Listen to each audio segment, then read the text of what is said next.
You and everyone you love know what Attack on Titan is. The story of humanity's last survivors walled off from the rest of a world full of man-eating titans and the counter-attack of the courageous scouts. It's familiar to almost anyone in the world who has heard the words anime or manga. It's a spine-chilling, adrenaline-fueled modern classic, the irresistible appeal of which is undeniable. Like any other mega franchise, this phenomenon has spawned an endless array of figures, keychains, body pillows, plushies, socks, backpacks, novels, animated features, mugs, wallets, bootlegs, horny fan art, and most importantly, spin-off manga. I can't count the number of Attack on Titan spin-off manga out there, and on the surface most of it seems unsupplementary to the source material. Except for one. Is the backstory of Commander Erwin Smith and Captain Levi worth reading, or is it just another cash grab?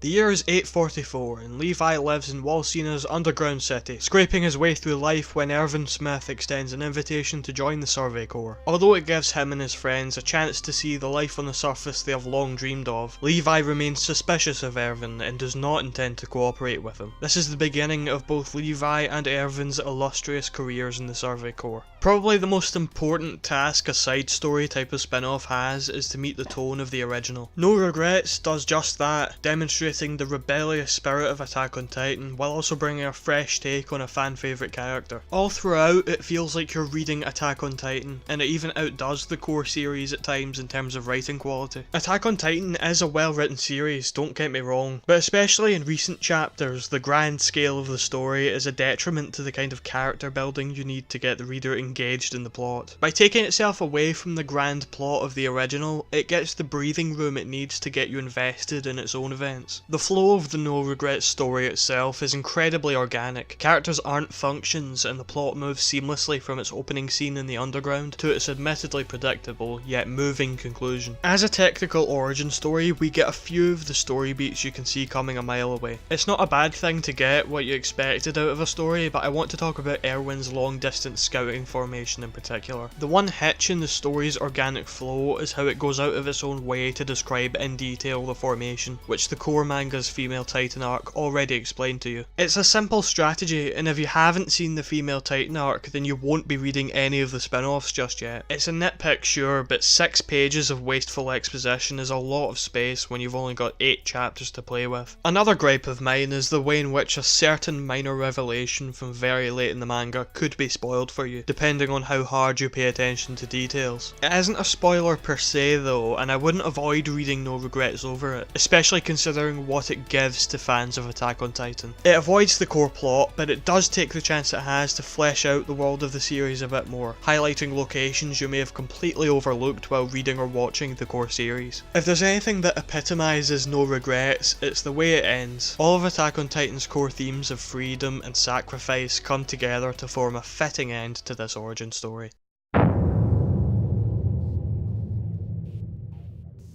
What you're all dying to know about this manga is whether Levi is good in it or not. Well yes, he is actually really good in No Regrets, which is more than I can say for the core series. In Attack on Titan, Levi is the underdeveloped expressionless badass, the character who'd be the self-insert in a bad manga. He's not a compelling character at all in the core manga, which brings me back to No Regrets, in which we see a totally new side to him. He's desperate, slow to trust, and fresh out of an impoverished upbringing, a background we haven't seen from any other character in the series. Don't misunderstand, he's still the all-powerful titan-stomping ubermensch he was in the original manga. It's just here we get a tight grip on his personal flaws and learn about what defines him as a person. At least he isn't actually a perfect human being like Mikasa, the real self-insert of Attack on Titan. I feel like I know Levi better after reading the 2 volumes of No Regrets than I did after over 22 volumes of the series proper. His characterization in No Regrets can even justify a lot of decisions he makes in the core manga just to serve the the plot. Oh yeah, Erwin is here too, and his passion for freedom is put on full glorious display. This manga really nails the characters of Levi and Erwin right on the head, and chapters of the main series even back up and lend context to some of their characterization. I am endlessly impressed with how well this spin-off integrates itself with the series it was born from. Now with most spin-offs, you'll look at the original characters as if they might as well not exist. It's understandably hard to make a reader invested in a cast they know aren't going to matter in the grand scheme of the main story. No Regrets is an exception to this, however, with Isabel and Farlan, Levi's childhood friends who are just as, if not more compelling than some of the characters from the original series. They come from a totally different background than any other character, one of abject poverty, which makes their struggle inherently interesting. You want them to rise above famine and pestilence, connecting and empathising with the rest of humanity at the same time. They gel with Levi and the rest of the Attack on Titan world extraordinarily well. They're another crucial ingredient in what makes No Regrets feel like it really did happen, something which similar spin-offs like Akame ga Kill Zero fail to do. I adore the supporting cast, more so than characters like Connie Springer and Sasha Browse, oddly enough. It just goes to show the strength in this manga's writing.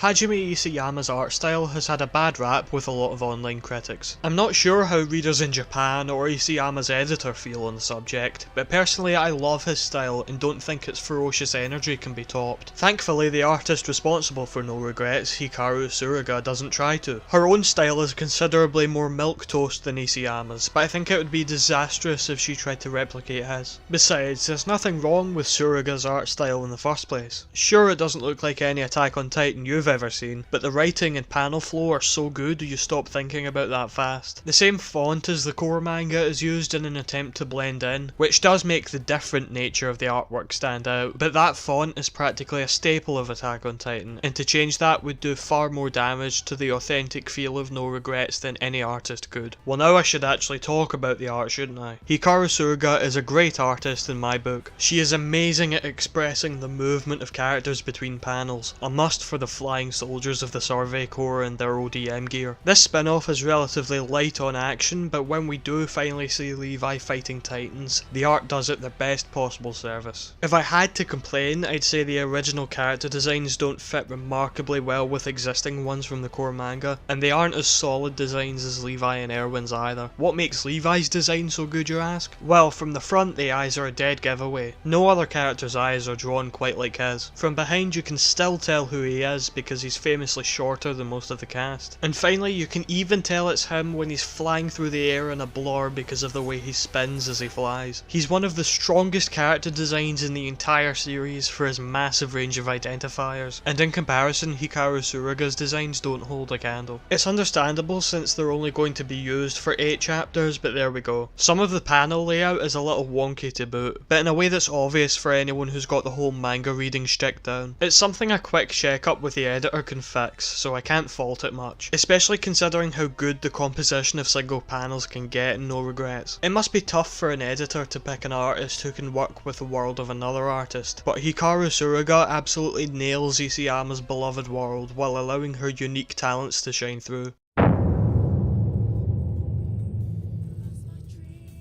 No Regrets goes above and beyond the Call of Duty to provide non-essential character background. I couldn't believe how original it is, and yet how close it feels to the core series too. It is so well written, and drawn with both genuine passion and talent. I've never seen a spin-off as dedicated to itself as No Regrets is. It gets away with all of its original elements while still feeling integral to the story of the original work. It really feels like you're reading more of the manga we all fell in love with when we received that grim reminder back in 2013. No Regrets isn't just an essential read for dedicated fans, it's also compelling stuff if you're just a casual reader or viewer of Attack on Titan proper. If you love Attack on Titan, I cannot recommend this spin-off enough. Both volumes of Attack on Titan No Regrets are available in paperback from Kodansha Comics. A full colour hardback is also on the way if you want to hold off on reading and grab a collector's item while you're at it. It's also available digitally on Amazon's Kindle service. If you still can't get enough of Attack on Titan, then check out the Lost Girls spin-off. It features the retelling of many key events through the eyes of Mikasa and Annie, which should feed your appetite for Titan a little while longer. Or if you want some horror, then I'd recommend Berserk. This tremendously long-running manga is beloved by many and contains some truly horrific gore and other such stuff. Just don't watch the anime.